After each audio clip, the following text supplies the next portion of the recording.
पश्चिमका मान्छेहरूले त यो ठाउँमा बस्न पनि नपाउने, खान पनि नपाउने, आउन पनि नपाउने हो भने हुम्लीले बाजुरामा आउन पाउने कि नपाउने, मलाई कुटेको अवस्था मेरो छोराले सुन्यो भने के खालको अवस्था होला। म गोविन्द मल्ल हिमाली गाउँपालिकाको अध्यक्ष हो। हामी अहिले यो हिमाली गाउँपालिका वडा नम्बर 3 को गुम्मा भन्ने ठाउँमा चाहिँ आइपुगेका छौँ। यहाँ हामी हिजो पुगेका हौँ।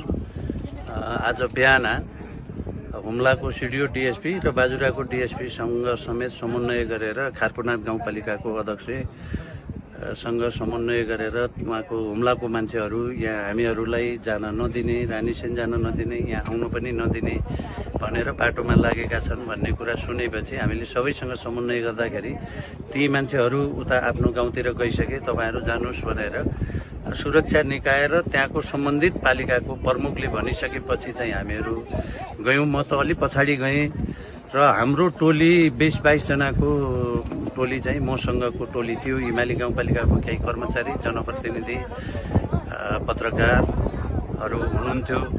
अनि हामीहरू त्यहाँ अहिले यो जानुको कारण भनेको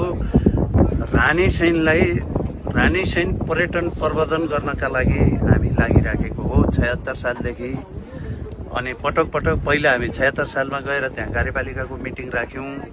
अहिले पनि रानीसेन बस भनेर हुम्लाको त्योसँग जोडिएका सबै पालिकाहरू, हुम्लाको सिडिओ, हुम्लाको डिएसपी लगायतका मान्छेहरूलाई र बाजुरा जिल्लाका सबै पालिकाका प्रमुख, समन्वय प्रमुख लगायत जनप्रतिनिधि साथीहरूलाई हामीले त्यहाँ रानीसेनमा जाने, रानीसेन बहस गर्ने, रानीसेनलाई कसरी पर्यटकीय क्षेत्र बनाउन सकिन्छ भनेर त्यसको बहस गर्ने, सबैको सुझाव सल्लाह लिने र केही सानातिना विवादहरू छन् भने त्यो विवाद पनि समाधान कसरी गर्न सकिन्छ त्यो विषयमा पनि छलफल गर्ने भनेर हामीहरूले रानीसेन बहस गर्नुपर्छ भनेर हामीले एउटा कार्यक्रम बनाएको थियौँ। त्यसरी हामी जान लागेको।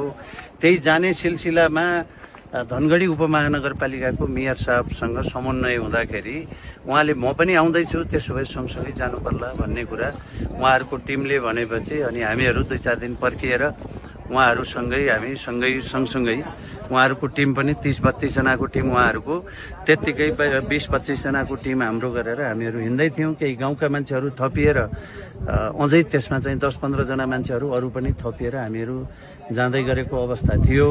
र यहाँ लाम्पाटा भन्ने ठाउँमा सुदूरपश्चिम प्रदेशले 40 लाख रुपियाँ चाहिँ बजेट छुट्याएर प्रहरी चौकी निर्माण भनेर त्यहाँ प्रहरी चौकी निर्माण गर्नका लागि त्यहीँकै स्थानीय मान्छे, सुदूरपश्चिम प्रदेशले बजेट हालेको त्यहाँकै